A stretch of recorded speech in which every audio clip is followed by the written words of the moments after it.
Hey guys, I'm the cook's assistant and today we're making the curry from RuneScape. We're starting off today's recipe with enough olive oil to fill a small bath, because we're going to be cooking a lot of ingredients that we don't want to stick. The first of which is some garlic and ginger paste that we've made by simply grating together some garlic and ginger.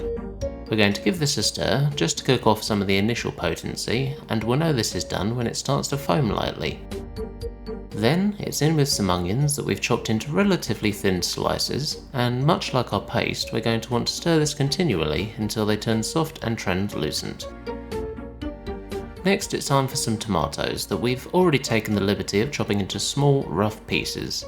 We're also going to add a little bit of salt here to help the tomatoes to lose their water.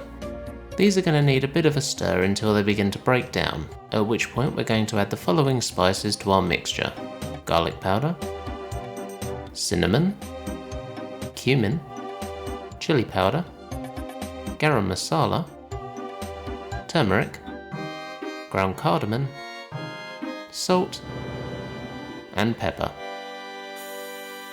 We're going to give these a quick stir through, and let me tell you guys, the aroma is a bit special. Once our spices have been cooked out and our mixture is thickened and coloured nicely, we're going to need to add our meat of choice, which today is lamb, as requested by a friend of mine.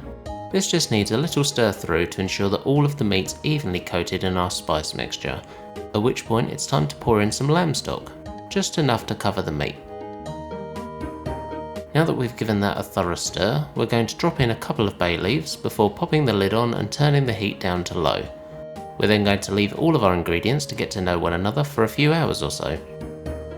After a steamy reveal, we can see that all of our lamb soften nicely and the spices smell as though they've mellowed a bit. One last stir now before it's time to plate up.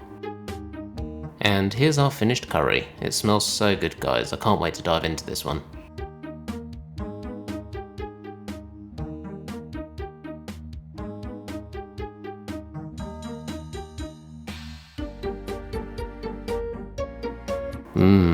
If only they had naan bread in game. Anyway, thank you very much for watching guys, and I'll see you soon.